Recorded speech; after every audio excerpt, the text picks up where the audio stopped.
Politik, stabilitas keamanan kan diperlukan. Dulu 30 tahun stabil. Bagus itu. Sedikit pada Roman PS itu. Iya. Pak Manajer Presiden mau. Oh iya. Berarti Pak, pemerintahan sekarang Muktadir gimana Pak? Iya apa ya? Makanya kita concern pada keadaan. Kira-kira Muktadir ada penilaian Pak? Penilaian Kondisi apa? dengan kepemimpinan sekarang Muktadir gimana Pak? Dikit aja Pak. Saudara sendiri bisa mengukur lah.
Dan sosial ekonomi supaya itu cocok juga dengan ideologi negara itu karena sila Pancasila itu mengamanatkan keadilan sosial, keadilan ekonomi juga. Lantas yang ketiga, saya kira beliau paham sekali bahwa tidak mungkin melepaskan konteks perkembangan ekonomi nasional dari perkembangan global. Nah, jadi pikirannya saya kira tetap relevan itu bahwa mungkin sekarang dalam awal abad 21 caranya, metodenya, pendekatannya itu lain, saya kira bisa dimengerti gitu. Cuma prinsip-prinsipnya saya kira tetap relevan karena beliau berpihak kepada rakyat dan bukan berpihak kepada kapitalis, sehingga beliau kan dulu masuk PSI, Partai Sosialis Indonesia, karena pikiran itu ke arah sosialisme bukan kapitalisme ya. Makasih. Amin yang di Jogja itu di mananya Pak? Kalau nggak di Syuhada di Masjid Besar. Ya. Kami statementnya Pak Edi Pak, Edi Suarsono bahwa kapitalis itu tidak memihak kepada rakyat kecil, gimana Pak dalam konsep ekonomi? Ya gitu dulu lah, nanti ya saya bukan ahli ekonomi, nanti repot saya. Pak, tablet Pak. Iya iya. Sedikit lah, almarhum. Begini ya, saya kira almarhum merupakan salah satu dari banyak pendahulu kita yang kita akui dan kita yakini bahwa beliau-beliau itulah yang memberikan suatu semangat ya mengenai pendirian suatu negeri, suatu negara. Dan beliaulah juga dengan para sesepuh pada tataran beliau telah melakukan berbagai upaya untuk mengisi dan membawa negeri ini untuk lebih maju ya. Oleh karena itu pelajaran yang bisa kita petik dari Pak Mitro, seorang Sumitro adalah tentu dengan para sesepuh yang lain ya, bagaimana kerelaan untuk berkorban untuk kemajuan bangsanya. Dan berkorban itu kan tidak harus dengan nyawa, dengan darah, tapi banyak cara lain untuk berkorban. Dan itulah sebenarnya yang saya renungkan ya, untuk bisa kita petik ya dari saya tidak terlalu memahami masalah detail ya, masalah ekonomi. Tapi saya kira yang kita petik bukan masalah detailnya itu, tapi intisari dari kemauan selalu berkorban dan selalu berbuat. Ya, entah pemikiran itu nanti diterima atau tidak, tapi kemauan untuk menyumbangkan sesuatu ke negerinya itu yang saya pikir lebih penting ya ketimbang kita berbicara ya setuju tidak setuju, senang atau nggak senang. Sebab selama kita semuanya ya mencoba untuk memberikan kontribusi dalam rangka mencari solusi yang terbaik bagi bangsa ini, saya kira itu tetap ada manfaatnya untuk bangsa ini. Ya. Pemerintah Amerika, Pak, mendukung pemerintah Amerika gimana Pak di Indonesia? Pak, Ya. itu gimana Pak Wiranto? Nanti mungkin dirasani lagi. Pak, statement pemerintah Amerika dulu, Pak. Pak.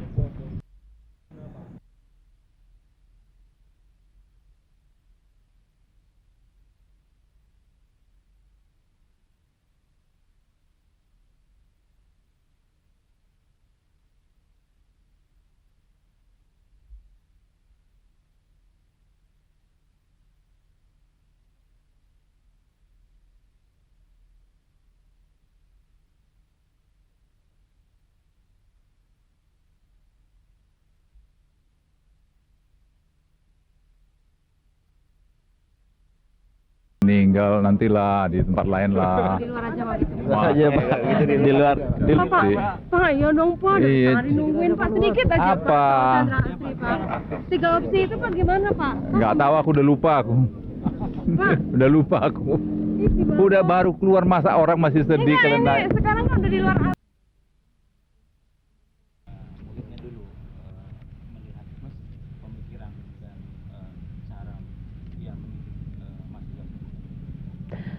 Saya rasa yang paling mengesankan dari Pak Mitro waktu mengajar kita ya, beliau ngajar di perekonomian Indonesia, dan salah satu yang masih nempel di kepala saya waktu itu mengatakan contoh real bahwa di keluarganya terjadi suatu heterogenitas yang sangat unik, perbedaan beberapa anak, cucu, istri dalam agama, suku dan lain-lain, tapi mereka tetap menjadi kerabat keluarga yang satu. Jadi malah bukan pada konten kuliah mengenai ekonomi itu satu hal yang nampaknya sangat menonjol.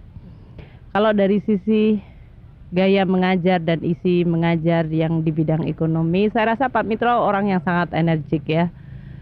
Beliau sangat ingin involve dengan muridnya secara dekat gitu. Dan tentu di dalam hal pemikiran-pemikiran itu, saya rasa kalau kita yang sudah lama menekuni ekonomi sangat familiar dengan cara berpikir yang sangat stylish, teknokratik gitu. Tetapi yang menarik adalah beliau tidak hanya menggunakan berbagai macam kekayaan dari sumber-sumber informasi maupun sumber-sumber literatur yang dimiliki, yang lebih kaya dari sisi penyampaian suatu pelajaran di depan kita adalah contoh-contoh yang real, karena Pak Mitro adalah seorang yang pernah menjadi menteri, pernah menjadi negosiator, dan melihat sendiri struktur perekonomian Indonesia yang dibangun dari hampir dikatakan sangat tidak ada menjadi ada gitu dalam hal ini. Jadi pengalaman dari tangan pertama dari orang yang betul-betul ikut membidani lah dalam pembangunan perekonomian Indonesia, diramu dengan berbagai pengetahuan textbook yang dimiliki. Saya rasa itu sangat langka di Indonesia sampai hari ini untuk kita. Dari pemikiran-pemikiran dan terutama mungkin yang penting leadership ya Pak Mitro. Kalau tentu Pak Mitro memiliki suatu sebagai simbol dan juga memiliki kemampuan untuk menciptakan regenerasi dan kerjasama tim dengan junior-juniornya baik di lingkungan Fakultas Ekonomi tetapi UI, tetapi yang lebih penting juga tidak hanya ternyata pada lingkup terbatas UI, karena kita semua sadar kalau yang dari UI itu banyak sekali para senior kita itu yang bergerak jauh di atas institusi universitas sendiri, jadi mereka sudah menjadi milik nasional. Oleh karena itu kita sangat terbiasa untuk bergaul dengan lintas universitas dalam hal ini, teman-teman baik seperti dari Universitas Gadjah Mada seperti Pak Budiono dan lain-lain juga sering menjadi salah satu teman di dalam membahas dan mendiskusikan mengenai berbagai persoalan ekonomi. Jadi mungkin bukan arsitek ya, menurut saya mungkin lebih sebagai pemikir maupun terutama dalam kepemimpinan di dalam memimpin suatu kerjasama di antara individu-individu yang sangat menonjol. Kita semua tahu dari zaman Pak Mitro, generasi yang lebih muda seperti Pak Wijoyo, Pak Aliwardana, Pak Sadli, Pak Broto dan lain-lain bukanlah pribadi-pribadi yang biasa. Mereka orang-orang yang juga memiliki kapasitas kecerdasan dan background ilmu yang sangat baik. Jadi untuk bisa membuat mereka semua bekerja sama tentu butuh suatu wadah dan kepemimpinan yang baik, dan saya rasa mungkin itu yang diberikan oleh Pak Mitro kepada generasi pertama teknokrat di Indonesia. Oke? Berita buruk saya rasa itu yang menyebabkan dalam seminggu terakhir rasanya tidak ada yang membela rupiah, tidak ada yang mendefense rupiah pada level yang dianggap realistis. Dimulai dari pengumuman BPS mengenai ekspor yang mulai melemah, dimulai juga dengan atau dipicu dengan berbagai spekulasi mengenai hubungan Indonesia dengan IMF yang even sesudah Pak Rizal Ramli ke sana sampai hari ini belum ada kepastian mengenai tim teknis kapan akan hadir ke sini. Sementara Standard & Poor's sudah mengeluarkan laporan. Sebetulnya kalau dari sisi timing semua sudah mengira bahwa waktu ini adalah waktu yang paling kritikal. Maret tinggal 3 minggu, sementara semua orang tahu bahwa pada bulan Maret pemerintah harus bisa mendapatkan kepastian mengenai hubungan dengan IMF, terutama letter of intent yang baru harus dikeluarkan. Terus kenapa Maret? Karena seluruh perundingan dengan Paris Club itu harus diselesaikan secara bilateral dengan negara-negara itu sebelum akhir bulan ini. Persiapan untuk CGI meeting harus sudah mulai bulan depan. Sehingga sebetulnya apa yang dicerminkan di dalam laporannya Standard & Poor's itu merupakan gong saja dari berbagai intro yang sudah muncul dari Kompas, dari Bank Dunia yang sudah keluar dengan strategic reportnya, dari peringatan IMF dari mulai Desember. Jadi 3 bulan ini sebetulnya sudah cukup banyak warning itu muncul. Yang disayangkan sebetulnya dalam 3 bulan ini kan harusnya ada respons untuk mengurangi stres itu ya, tekanan-tekanan yang sudah pasti akan akumulasi sampai dengan Maret ini. Tapi yang terjadi nampaknya tidak ada respons yang memadai lah, sehingga kemudian akhirnya harus keluar laporan-laporan yang kemudian mempanis atau menghukum Indonesia menjadi seperti ini gitu. Dan paling mudah memang yang terkena hukuman adalah nilai tukarnya akan melemah. Waktu melewati 9.000 pun sebetulnya buat pemerintah harus sudah sangat concern karena dari sisi APBN dan yang lain-lain. Jadi sampai hari ini saya nggak tahu, kalau Anda tanya apakah masih ada possibility untuk ada good news, karena kalau kita menunggu good news pertama yang sangat diharapkan dan sangat akan kelihatan adalah apakah ada tim review IMF. Itu aja yang paling kelihatan secara fisik ya soalnya. Karena sebetulnya good news yang dibutuhkan oleh pasar tidak hanya kehadiran fisik dari tim IMF, yang dibutuhkan adalah kebijakan-kebijakan yang punya kualitas yang bisa kemudian menimbulkan confidence. Itu yang kemudian belum muncul. Harapan waktu katakanlah IMF menginginkan adanya panel ahli supaya amandemen BI itu bisa dikaji lebih objektif, sebetulnya itu hanya harapan minimal. Harapan yang lebih maksimal yang diinginkan adalah supaya pembicaraan mengenai amandemen itu nggak usah diterusin dulu deh. Artinya di pemerintah bisa menarik rancangan RUU-nya dengan mengatakan bahwa mereka memang belum siap, lebih banyak agenda lain yang jauh lebih penting, sehingga itu langsung pasti akan menimbulkan confidence langsung besar sekali.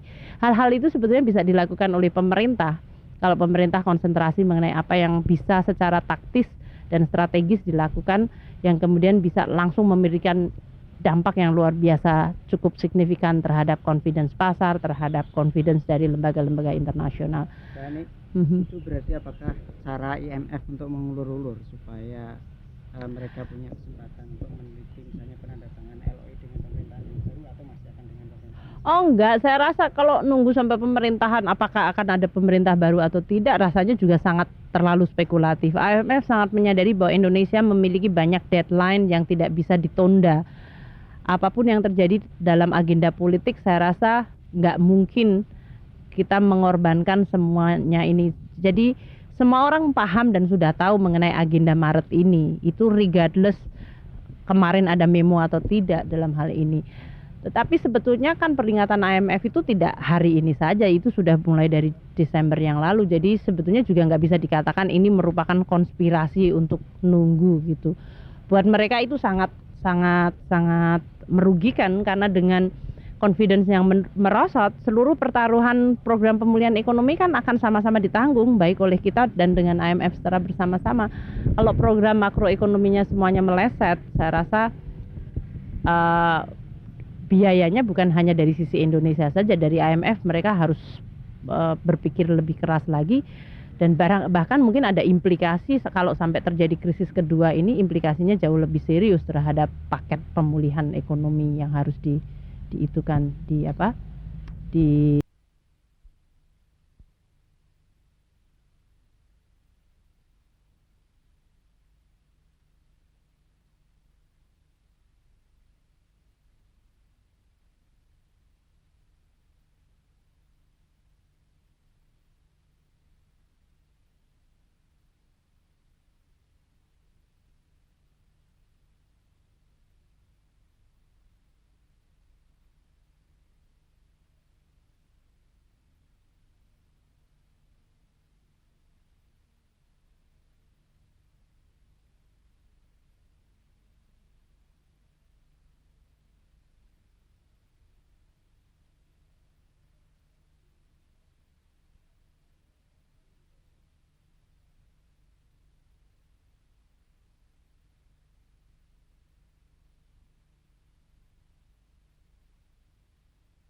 almarhum Pak Sumitro? Pribadi sih tidak, tetapi Pak Mitro ini kan orang besar. Dia saya kira ekonom pertama bangsa Indonesia yang mendapat gelar doktor dan orang yang membangun fakultas ekonomi yang akhirnya melahirkan banyak ekonom di negeri ini, dan beliau itu menjadi menteri ketika usia masih sangat muda, ya. Dan pada tahun-tahun akhir zaman revolusi dan tahun 50-an, saya kira beliau memainkan peranan besar di dalam soal-soal ekonomi, terutama karena waktu itu satu-satunya doktor ekonomi bangsa Indonesia seingat saya adalah Pak Mitro. Dan tokoh ini kan kontroversial, pernah melarikan diri ke luar negeri karena dikejar rezim Soeharto, kemudian rezim Soekarno, kembali lagi menjadi menterinya Soeharto. Hampir tidak ada orang seperti itu di Indonesia. Setelah melarikan diri kembali jadi menteri lagi. Saya kira dalam sejarah Indonesia sekarang ini Pak Mitro menjadi salah satu tokoh yang sangat unik. Saya kira ya. Kesan khusus tentang almarhum Pak Mitro ini, Pak Broto pernah berjuang sama dia? Waduh ya, kita sebagai bangsa dan saya khususnya sebagai muridnya Pak Mitro merasa kehilangan sekali ya. Beliau seorang yang betul-betul besar gitu ya.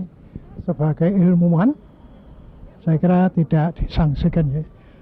Sebagai pegawai ekonomi, seorang yang pejuang konsisten sebetulnya untuk kemerdekaan sebagai bangsa, itu Pak Mitro memang hebat sekali.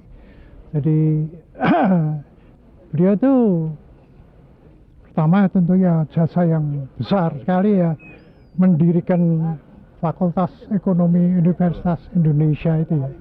Itu yang pertama kali yang membentuk suatu perguruan fakultas itu yang menekankan ilmu ekonomi pembangunan. Pak Mitro itu ya.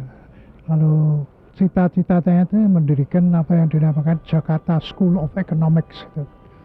Dan itu saya kira ya juga ternyata betul hasilnya. Lulusan-lulusan dari universitas itu yang ikut membangun bangsa itu Pak Wijoyo, Pak Liwardana, Pak Emil Salem, Pak Sadli. Itu saya kira sudah diakui, tidak hanya secara internasional, nasional, saya secara internasional gitu, Universitas Indonesia Fakultas Ekonomi itu. Kemudian ya sebagai ilmuwan yang meletakkan dasar-dasar ilmu pembangunan itu ya Pak Mitro itu orangnya. Dan yang ketiga, meskipun beliau sudah tidak di pemerintahan gitu ya, pikiran-pikiran beliau dari tulisan-tulisan beliau itu sangat mempengaruhi ilmu pengetahuan. Sampai menjelang akhir hayatnya tetap masih. Sampai pada hajatnya yang terakhir.